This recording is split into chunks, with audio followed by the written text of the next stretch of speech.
رمضان المبارک کی شب ہے، انشاءاللہ کل دے رہے ہیں انشاءاللہ جتنے بھی ہم نے مومنین کے روزے رکھے پروردگار اللہ سے دعا ہے کہ روزے قبول فرما، الہ آمین، روزہ رکھنے کی توفیق ہے، الہ آمین۔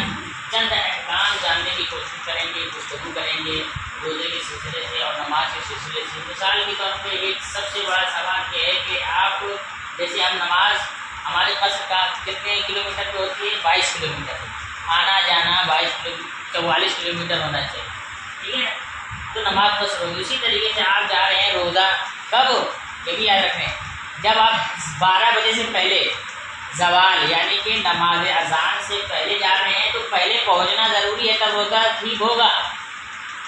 اور اگر آپ پہلے نہیں پہنچ پائے، 12 بجے کے بعد پہنچے، 2 بجے پہنچے، تو آپ کا روزہ کیا ہو جائے گا؟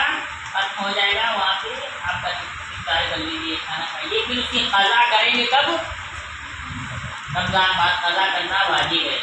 اور سنیے 12 بجے کے بعد سفر کیا آپ تو کیا ہوگا؟ ظہر کے بعد آپ نے مثال کے طور پہ سفر کر رہے ہیں تو سفر میں نماز کا افطار کا وقت ہو گیا تو آپ افطار کر لیجیے، آپ کا روزہ باقی رہے گا، آپ کا روزہ ٹوٹے گا نہیں۔ لیکن یہ 12 بجے سے پہلے والا یاد رکھیے کہ جب بھی 12 بجے سے پہلے سفر کر رہے ہیں تو 12 بجے سے پہلے پہنچنا ضروری ہے، تبھی روزہ آپ کا صحیح رہے گا۔ اور دوسرا یہ کہ مثال کے طور پہ ہمارے کچھ دوستان باہر رہتے ہیں جہاں بھی ان کا آبائی وطن ہے اور یہاں سے چھوڑ کر چلے گئے، تو بتائیے کتنے دن وہ یہاں پر آنا جانا لگا رہے گا تب ان کا آبائی وطن مانا جائے گا؟ سستانی صاحب کا فتویٰ یہ کہ 90 دن سال بھر میں وہ 90 دن اپنے وطن آئے تب اس کا اصلی آبائی وطن مانا جائے گا، اور وہ یہاں پر پوری نماز پڑھے گا، قصر نہیں پڑے گا۔ یہ 90 دن کو یاد رکھیے کہ 90 دن کم سے کم آنا چاہیے اس کو سال بھر میں۔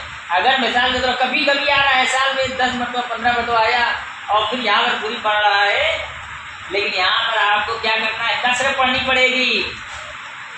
دیکھیے اتنا کچھ لوگوں نے، بہت لوگ ہوتا ہے کہ سوچتے ہیں کہ یہ ہمارا آبائی وطن ہے، ہم یہاں پہ پوری نماز پڑھیں گے، اور سال بھر میں 2-4 دن آ رہے ہیں۔ لیکن سستانی صاحب کا جو فتویٰ ہے کم سے کم کتنا ہونا چاہیے؟ سال بھر میں 90 دن ہونا چاہیے، اور کیجیے تب آپ جا کر کے آبائی وطن میں شمار ہوں گے۔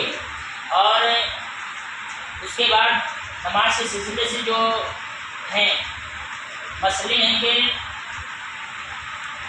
کل نماز کی کتنی قسمیں ہیں؟ کل 6 قسمیں بتائی گئی ہیں نماز کی ہمارے زمانہ کے غیبت کے دور میں۔ سب سے پہلے پنجگانی نماز ہے، یہ جو 5 نمازیں، یہ دوسرا ہے نماز آیات کب پڑھی جائے گی؟ پتہ ہے آپ کو؟ زلزلہ آ گیا، اس میں خوف ڈر، یہ، اور نماز جنازہ جب انسان مر جاتا ہے اس کی نماز جنازہ، اور خانہ کعبہ کے واجب جو طواف کی نماز ہے وہ واجب ہے، غور کیجیے۔ اور والد کی قضا نمازیں جو احتیاط واجب کی بنا پر بڑے بیٹے پر واجب ہے، غور کیجیے۔ آج ہمارے درمیان والدین چلے گئے ہیں، اگر ہم نے پیسہ دیا ہے تو پیسے پہ اس کی اجرت پہ نماز پڑھائیے، اور نہیں ہے تو آپ خود پڑھیے، بڑی بیٹی پر کیا ہے؟ نماز واجب ہے۔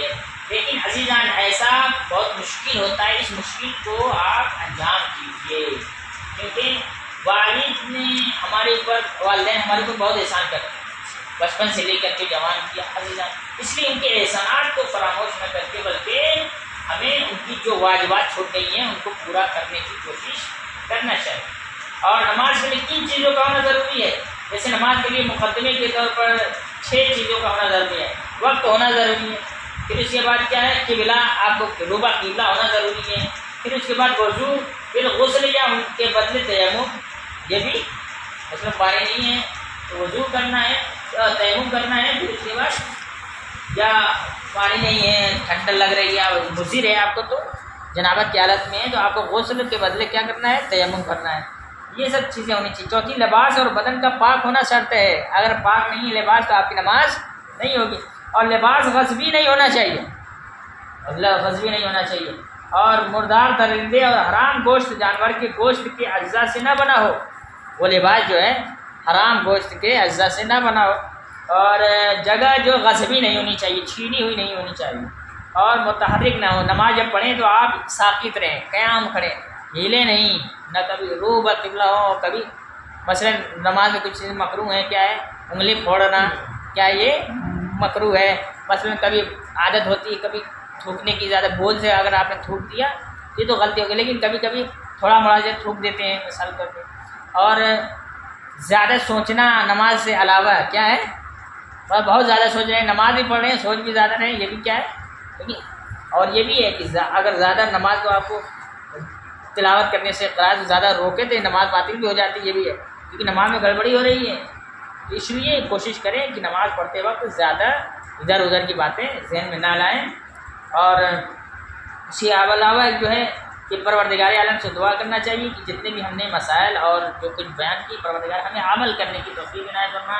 ہم سب کو، چاہے میں ہوں آپ ہوں، پروردگار عالم ہم سب گناہ گار ہیں، ہم سب کے گناہوں کو معاف فرما، الہی آمین۔ زیادہ زیادہ اہل بیت کی جوار میں توفیق عنایت فرما۔ پروردگار عالم جتنے بھی روزے قبول فرما، ہمارے گھر کے بلاؤں کو دور فرما، ہمارے گھروں میں برکت عنایت فرما، اور ہمارے امام کی ظہور میں تعدیل فرما، ان کے اعوان و انصار میں شمار فرما۔